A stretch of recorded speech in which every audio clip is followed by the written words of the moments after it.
back to the channel. My name is Alex. I talk about movies and video games on occasion here. If you haven't come across my channel yet, that's the content you'll see. I reviewed Ant-Man and the Wasp: Quantumania last night, and I thought it was only okay. So now, what I usually do with big budget movies like this, or movies I really like to talk about, I do a spoiler review for them. I haven't done one in a while. I just got kind of burnt out with it. But I'm going to do one for Ant-Man and the Wasp: Quantumania, even though there's not all that much to spoil with this movie. I'm going to do one anyways, just to get back into the kick of things. If you have not seen Ant-Man and the Wasp: Quantumania, the kickoff to Phase 5. I do have a spoiler-free review right here. I'll put that link in the description below. It will probably be on the link for my website as well, if I forget to put the link there. If you don't care about spoilers for Quantumania at this point, you're just like, Marvel's kind of phoning it in now, just tell me everything. Hey, welcome to the spoiler review. Or if you have seen Quantumania and you're back here, welcome back.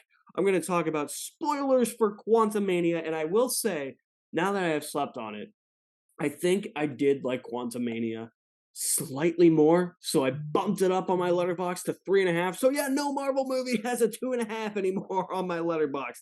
That's crazy. I know. I will say it's mostly because Kang saved the movie, but we'll get there. And I'm going to do this how I did my Matrix Resurrections, Spider-Man No Way Home spoiler reviews. Going to break it down by topic. I think that that's kind of my thing now. I like doing that, kind of breaking it up like that to make it my own thing instead of emulating other people's spoiler reviews. So it's mostly going to be a play-by-play or breakdown as to the different components of the movie, so let's get to it.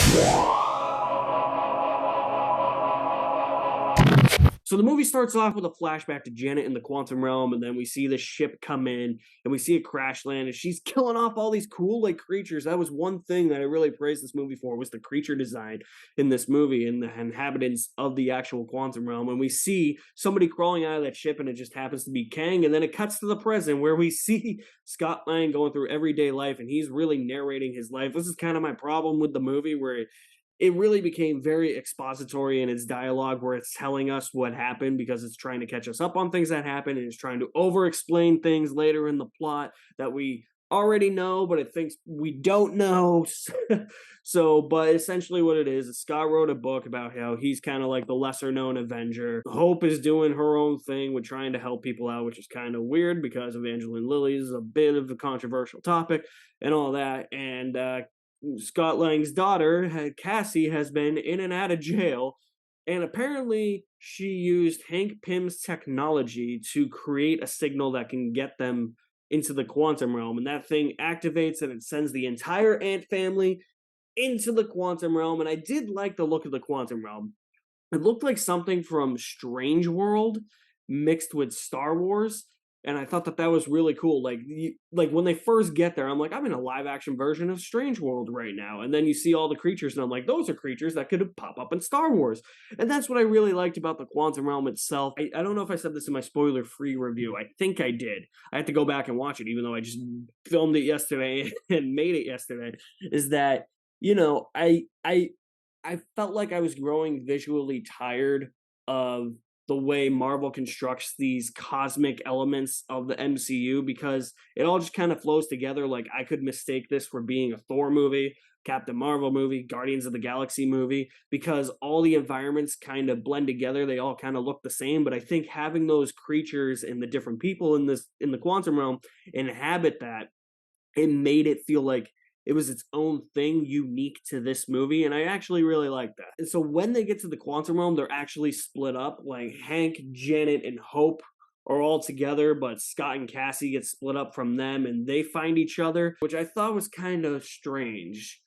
It didn't seem like it was a good enough dynamic. I guess that was because they were just trying to keep the Pyms together so that they could have a little bit more family time together, and they could build the bond between Scott and Cassie by keeping them together.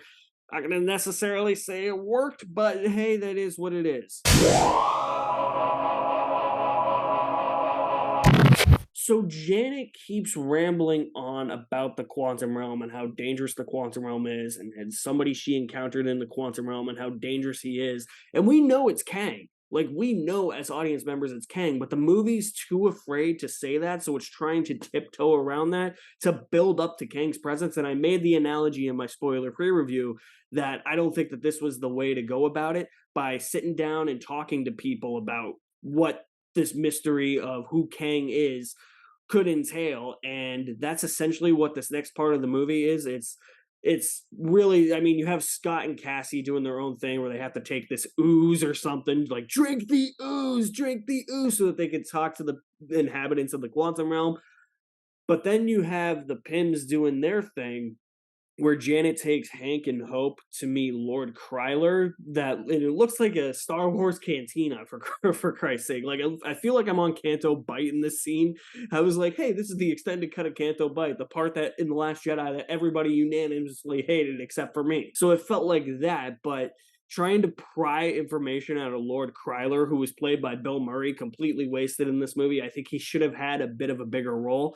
And it just seemed like everybody in this movie, the least like the people that Janet knew in the quantum realm, was just here to backstab Janet and try and also tiptoe around Kang, because Lord Kryler essentially is just like, yeah, I know who you are, but now I work for Kang, so you're gonna have to get taken out. And it actually leads to a pretty sweet action scene. I thought it was gonna just be like one of those like short, like brief, like scuffles, but it actually led to a pretty intense set piece where the Pims have to get away from him, and it made for some fun. But Lord Kryler, I think you could have done more with him. It felt sort of like the Grand Master in Thor Ragnarok, but at least the Grand Master was there for the whole movie instead of just being this one-trick pony where they didn't waste Jeff Goldblum, and there was just enough Goldblum where I could tolerate Jeff Goldblum in Thor Ragnarok.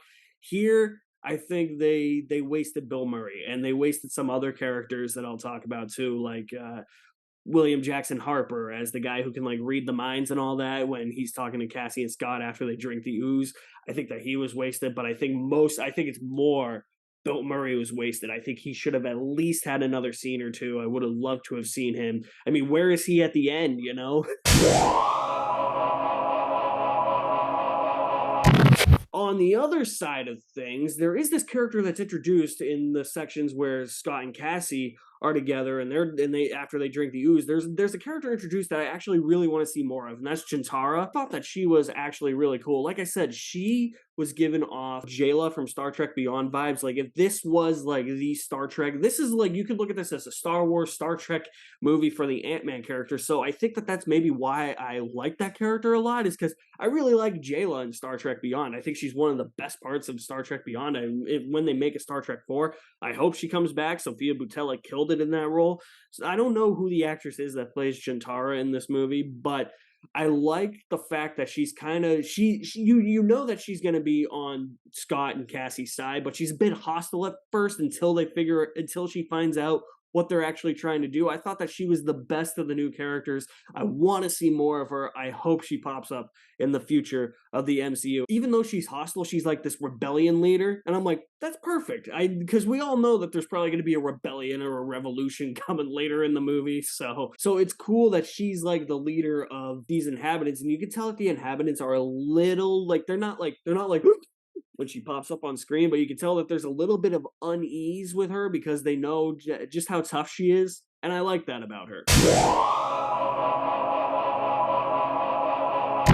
So after the Pims escape Lord Kryler, it finally gets to the point where Hank and Hope keep asking her, like, what happened down here? Like, who is it? Who are you trying to hide us from? And that's where we get this, like, 6.5 minute, at least it felt like it, exposition scene where Janet just tells Hank and Hope, and it may have been Scott and Cassie. I'm trying to remember. I've only seen the movie once, but I'm actually, for somebody who's seen the movie once, I feel like I'm actually doing a really good job at remembering this. No hazy details. Like, when I saw BVS and I did a spoiler review on my old channel for that movie, I was like, yeah, kryptonite pixie dust, but it was kryptonite grenades. So no, I think I'm actually doing a pretty good job, and not without the hazy moments, But essentially, what Janet explains to us, essentially what happened. She wasn't the only one who was stranded in the quantum realms. There was another ship that crashed, and this being was Kang the Conqueror, and he needed to get a certain part to help his ship operate again, and he was asked Janet for help, but then when Janet acquired what was essentially the multiverse core to power his ship, she somehow had like this vision. She just puts her hand on it. She has this vision. She's like, oh.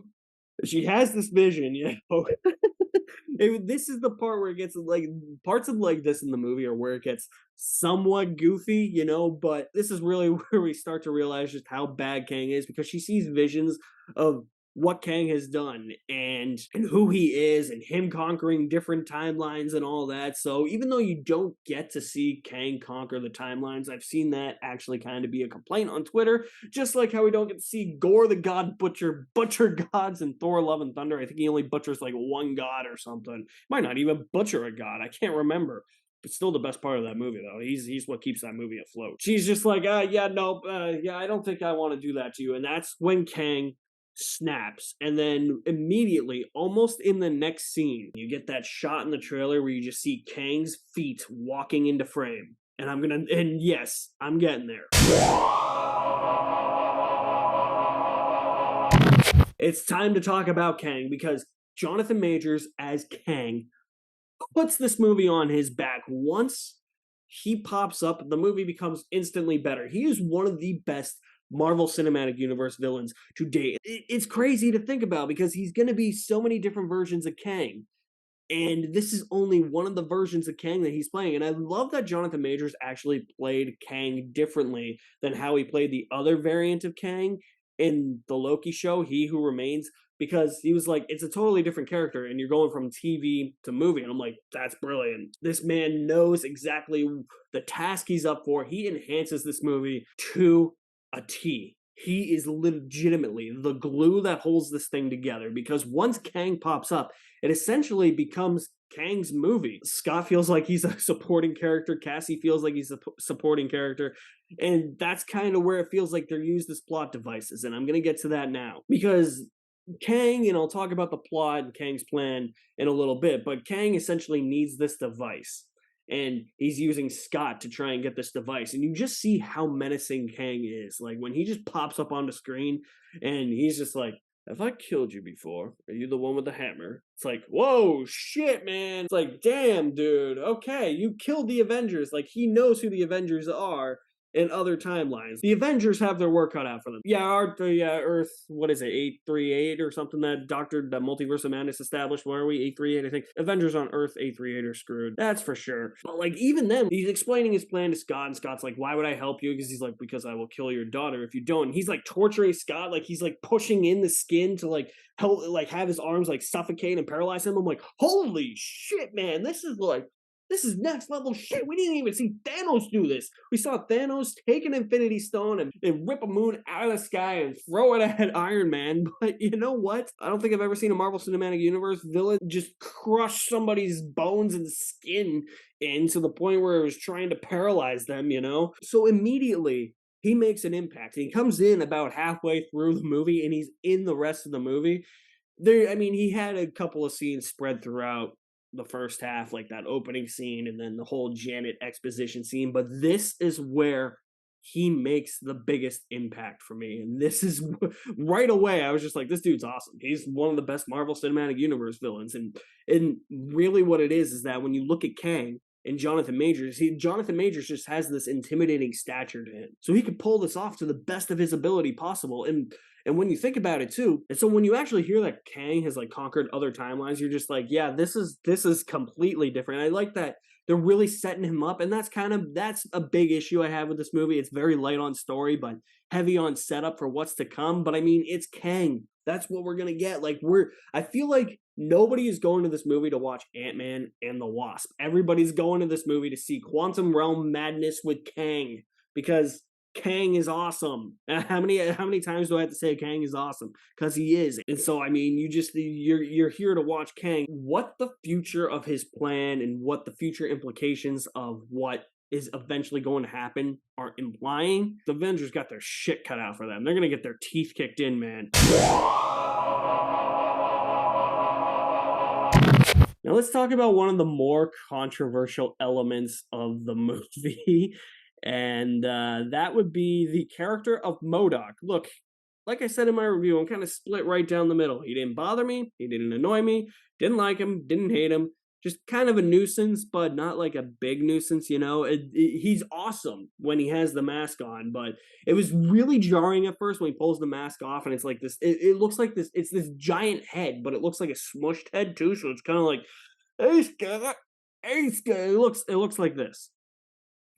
That's what it looks like. And I thought it was funny at first that they made it Darren Cross, the villain of the first Ant-Man movie, the discount Lex Luthor, the way better Lex Luthor than Pipsqueak over here. I don't know what the fuck that was. Holy shit.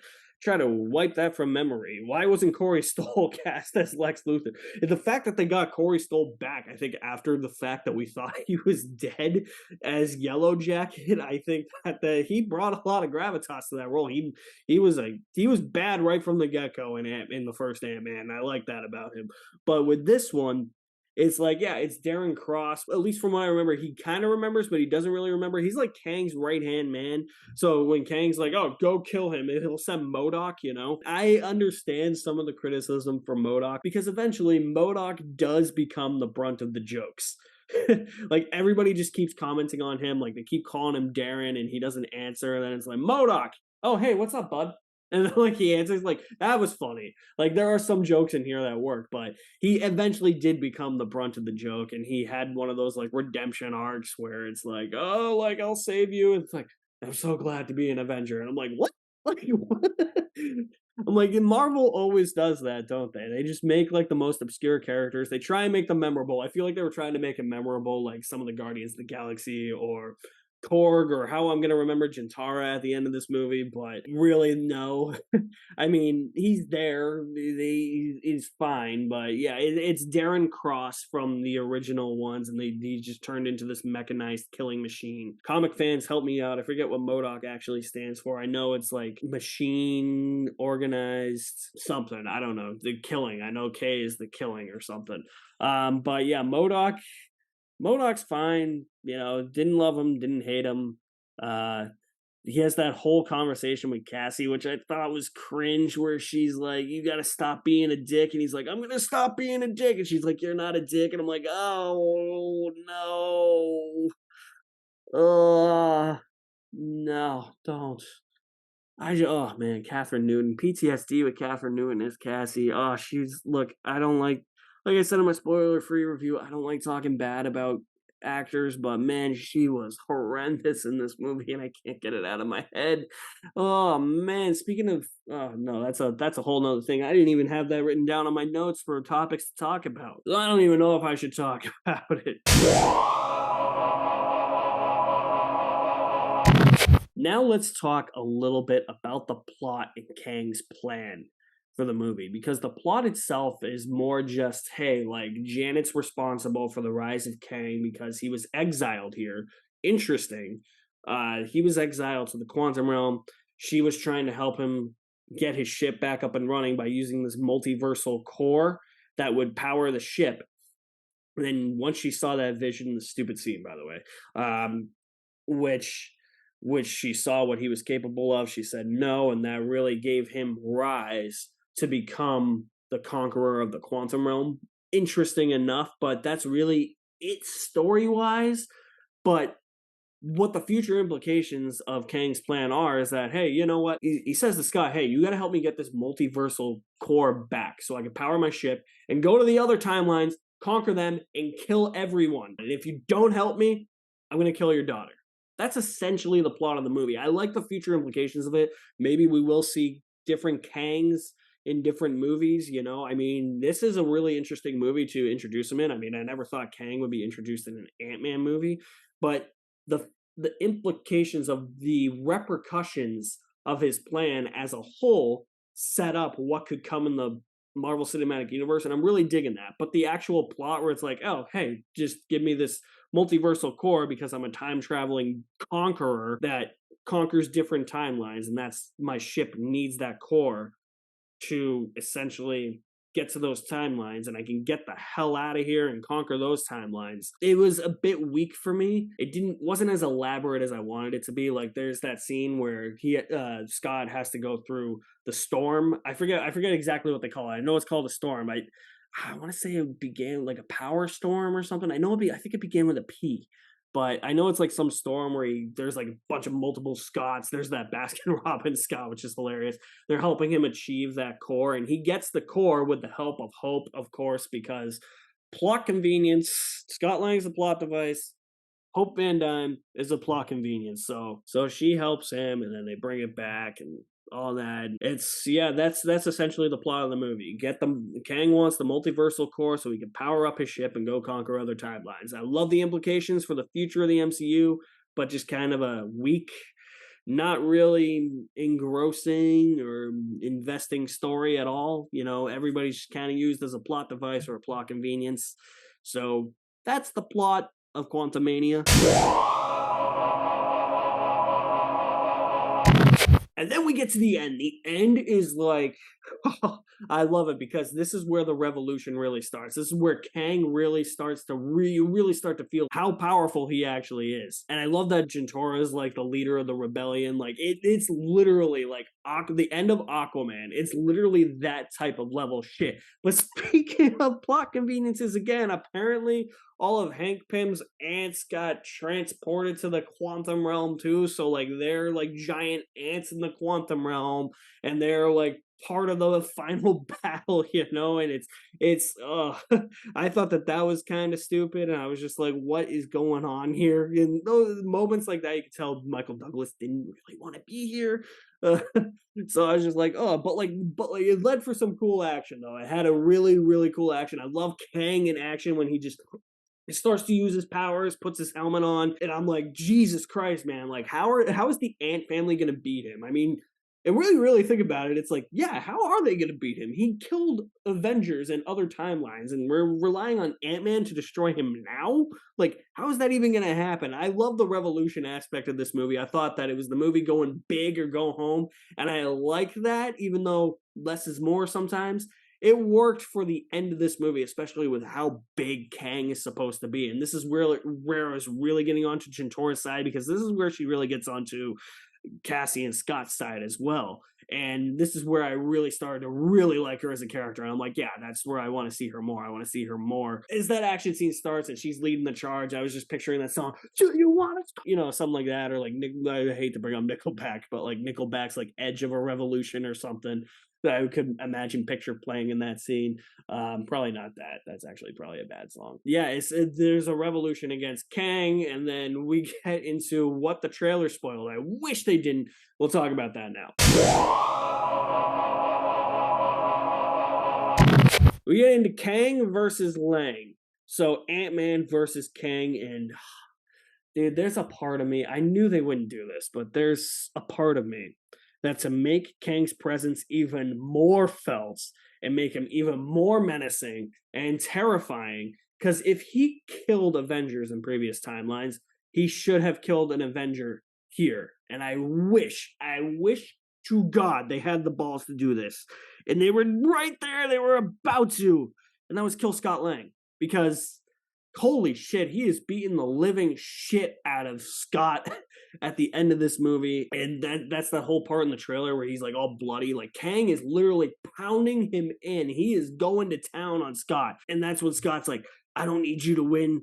We just have to lose or something. It's something like that. And so that's when he gets the upper hand. And I think it was just seeing Kang just rail on him. It reminded me of Bane railing on Batman in The Dark Knight Rises. I'm like, this dude is a force to be reckoned with. Scott, get the hell out of there as quick as you can. Don't even bother fighting him anymore. Just run and leave. Just get out of here, please. Like, the portal is open. The portal to go back home to Earth is open. Go through it.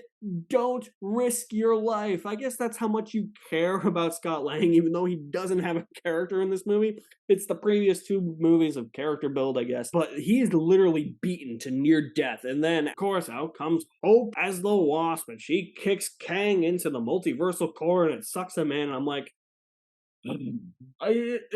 I wish it wasn't Hope. I'm okay with that, but I wish it was not Hope that did that. It would have made more sense if that was like Janet suited up as the Wasp and she did it to save Scott. I'm like, so the only reason Wasp is in this movie, Hope, is to just help Scott save him, to save him and help him. She's a plot device in the movie, and she's given nothing except for helping Scott find the multiversal core and kicking Kang into the multiversal core. And Hope is the reason this variant of Kang is defeated. I don't know how I feel about that. Like I said, I think it would have had more of an impact if that was Janet in the Wasp suit kicking him into the core, because she and Kang have a past. It would have made so much more sense if that was the case. It would have had so much more impact. It would have felt more like a thank God moment instead of a this chick again type of moment. I really wish that was Janet that did that. It should have been. You should have given Michelle Pfeiffer one more moment to shine in this movie. All right, so that pretty much wraps the movie up. It's like abruptly. It ends abruptly too. It's like you got Scott kind of questioning whether or not like defeating Kang, because Kang said like if you defeat me, like there will be huge repercussions. So Scott's like thinking about that. He's like, nah, everything's fine. And then the movie ends, and then we cut to the credit scene. The mid-credit scene is we see a bunch of these different Kangs, still played by Jonathan Majors. There's like one that looks so much like a Power Ranger. It's fucking hilarious. And then there's like, you see them all like gathering. So it's the Council of Kangs, and they know that they're going to go conquer shit. And you just see all of them like in an arena that kind of looks like Geonosis from Attack of the Clones. And they're just all yelling, screaming. They're like, yeah. Like they're ready to conquer. So all these different variants of Kang, that was cool. That was cool to see. And then the post-credit scene is a scene, I believe it's going to be in season 2 of Loki, where Loki and Mobius are in the past in like 1920 or something, and they see another variant of Kang performing like stand-up comedy or magic or something. And that's that. Those are the credit scenes for Ant-Man and the Wasp: Quantumania. So I think that's going to conclude my spoiler review. Again, not really all that much to talk about in terms of like characters, plot, story. It's a very, the implications of the story have big repercussions for what's to come, but like the story that's being told in here is so small and minuscule, and maybe that's on purpose because Ant-Man is a small character, But, I did, sleeping on it, I did like it a little bit more. I'm probably going to see it again next week at some point. And there's just a couple of things that stuck out a little bit more to me this time around. But, I mean, the action's fun. Kang's fun. He makes the movie. I loved watching him and Scott fight at the end. And the repercussions that the setup that this has for the future of the MCU. So I think that's going to conclude the spoiler review. I think I got everything off my chest that I wanted to talk about, gave you a rundown of the plot, play by play. That was fun. I like doing these. It's fun to get back into the spoiler reviews. I haven't done one in a while. I think I asked you if you have seen Quantumania. I'm going to ask you, what is your favorite Ant-Man movie and what is your least favorite Ant-Man movie? Drop me a comment in the comment section below. I'll leave my link to my website in the description below as well. You guys are the best. Thank you for watching. My name is Alex Madden, and I will see you at the movies somewhere.